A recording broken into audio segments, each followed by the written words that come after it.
pinch of fragrant incense.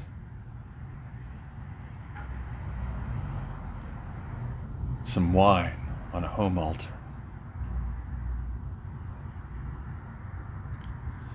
An offering of pleasant items as a show of respect and reverence for the gods, for the household and woodland deities, and to the spirit of the ancestors. Greetings, I'm Dr. Doug Campbell, and if I'm being honest here, I didn't actually have any incense, so that was a little whey protein powder. Didn't have any wine, so that's a nice hazy IPA. But you know, I suppose even the gods like to get a good buzz and get swole, brah. If you ask people to think about ancient paganism, often what seems to come to mind are cruel Romans throwing Christians to the wild beasts in the arena to be slaughtered, or druid priests cutting the throats of their human sacrifices in their stone circles as brutal, bloody offerings to the gods. Mighty God of the sun, bountiful goddess of our orchards, accept our sacrifice and make our blossoms fruit.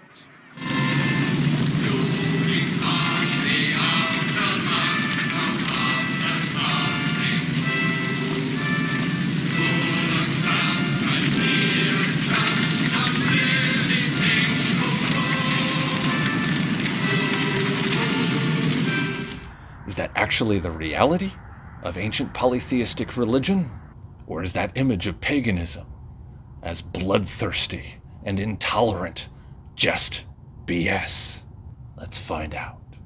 If you ask most people in the modern era to define what religion is, like its attributes, its functions, probably the first thing they will start with is to note that it is a set of beliefs or a faith in some sort of higher power. They talk about it as being a source of human ethics to give us a sense of what right and wrong might be, an explanation of why certain things happen, why there is something rather than nothing. A great deal of that was not really how religion worked in the ancient world. To start with, the conception of religion as a separate sphere of human life that was sharply divided from the rest of existence was not really how the ancients saw this stuff. For them, their religious practices were intimately interwoven with the rest of their lives. Here is also as good a place as any to note that ancient religious practice that we are going to refer to using the label paganism was astonishingly diverse. Paganism itself is actually an anachronistic label. Like, nobody in the ancient world, in the Bronze Age, in the Iron Age, would have called themselves a pagan. It was a term that was coined substantially later, as the Roman Empire had begun to convert to Christianity, and it was a pejorative. It was a term of contempt. Its origin seemed to stem from the Roman Latin term pagani, which might be translated as, like, country bumpkins or something like that, with the implication that, by the 5th century, urban Romans had largely embraced the Christian faith and thought of themselves as sort of sophisticated, and the folks out in the countryside who still worshiped the old gods, they were sort of hicks, hillbillies, country bumpkins, stuff like that. And to use that term pagan to describe all of the wealth of religious practices over thousands of years, the worship of folks in, say, Bronze Age Mesopotamia or Egypt, the Greeks, the Romans, the ancient Celts, and the Germanic tribes and folks like that, that covers an awful lot of ground. Each one of those different peoples had their own deities, had their own set of practices. So it is an imperfect term, but it's probably the best one that we've got. That said, I think there are certain things that we can say about ancient paganism that hold true across all of those peoples to start with. The biggest difference between ancient religion and modern religion is the conception of many gods, that is to say polytheism, rather than one god, monotheism.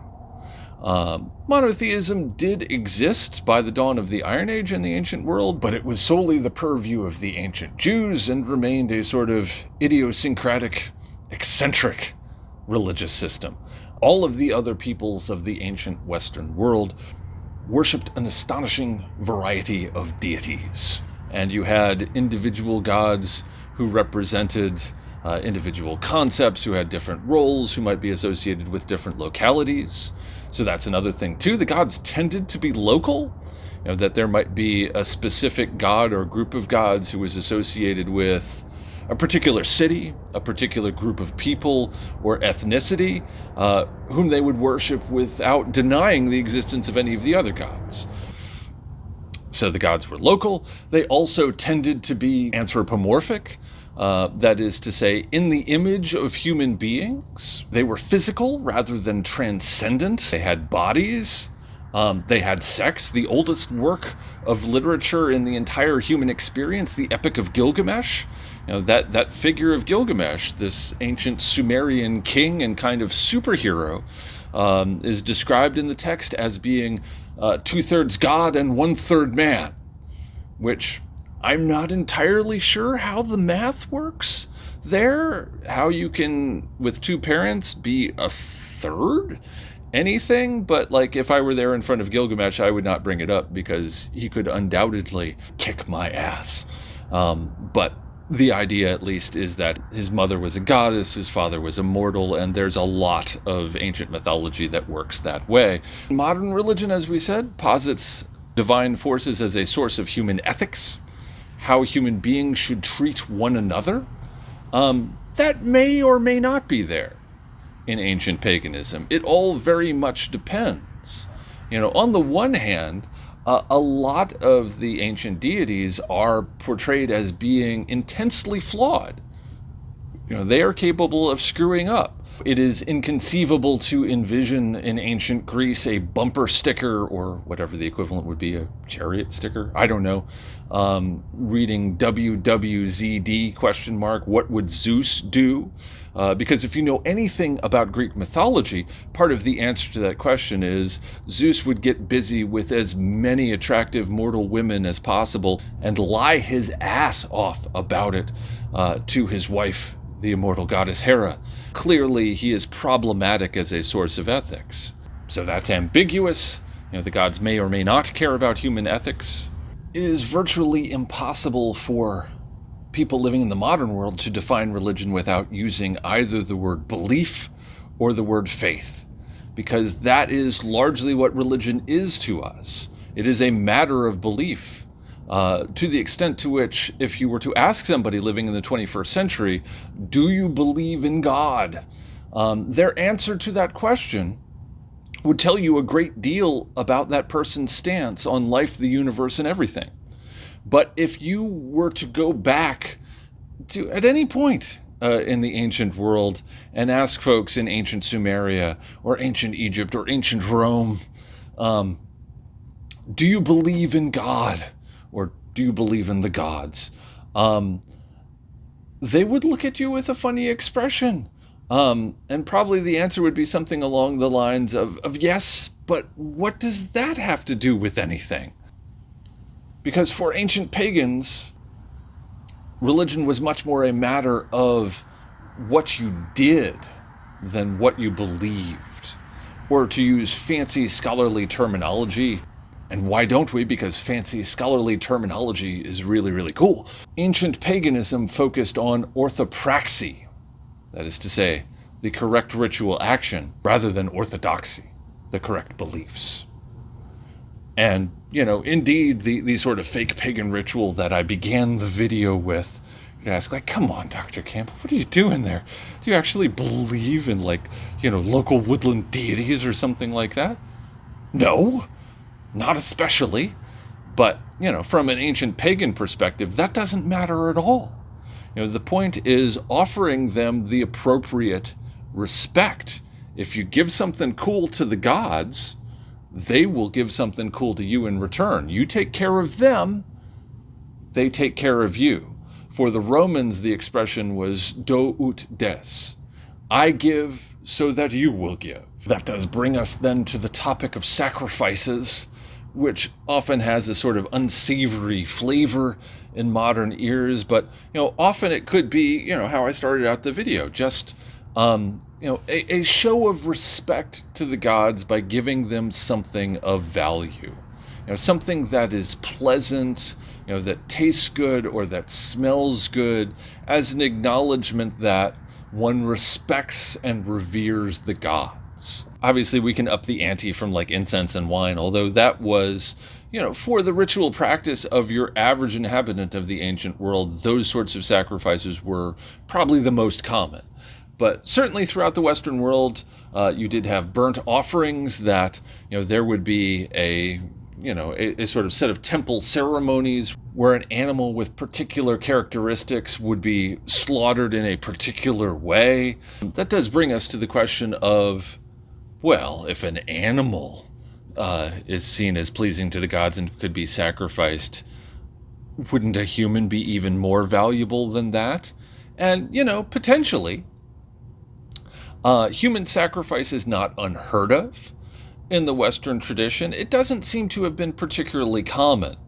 We do have accounts that priests of Carthage or some of the Celtic and Germanic tribes that the Romans scorned as barbarians, quote unquote, made a practice of human sacrifice. But virtually all of the sources we have on them come from the Romans, who were sort of setting up a contrast between the civilized and sophisticated Romans on the one hand, who would never do something like that, and these savage barbarians who were cruel and bloodthirsty enough to offer up human beings to their gods. Certainly, too, some of the later Christian sources play up that sort of thing. And I'm not saying it didn't happen. Probably it did. I mean, I think it's sufficiently well documented that human sacrifice was a thing among certain groups of pagans, not all of them by any means, but it may not have been quite as common as some of these contemptuous sources would have us think. Also, too, the whole notion of Roman persecution of, Jews and Christians, people like that, that also happened, but it wasn't really done for religious reasons. And certainly I'm not trying to romanticize pagans and say that everything was, kind and gentle and everybody sang kumbaya around the fire as they worshiped their gods. That wasn't the way stuff worked. The ancient world was a brutal and violent place. But one of the things they tended not to have was religious discrimination as such. Polytheistic paganism, by its very definition, was pluralistic and tolerant. If you already worship a bunch of gods, what's the big deal worshiping a few more gods? Or what's the big deal if that guy over there worships an entirely different set of gods? It's not a problem. That said, what the Romans did do is kind of the cult of the gods specifically of Rome. Some of the previously deceased Roman emperors who had been deified and sort of recognized as gods themselves. It was obligatory for the peoples of Rome to offer sacrifices and to worship those gods, but it was never a zero-sum game for the Romans. They never said, oh, you must stop worshiping your gods and start worshiping ours exclusively. But rather it was, look, we don't want you to abandon the gods of your forefathers. You should respect them. But at the same time, just add our gods to the mix. So they were relatively tolerant and easygoing with religious difference on that level. Where monotheists ran into something of a problem was when they refused to worship the gods of Rome and made a public show of saying they would not. Since there was no separation of church and state in ancient Rome, they saw that as smacking of disloyalty and treason. So to the extent that Christians who refused to venerate the gods of Rome were hassled by the Roman Empire, and it tended to be relatively isolated. It was not a full court press, but, limited duration in specific localities in the empire.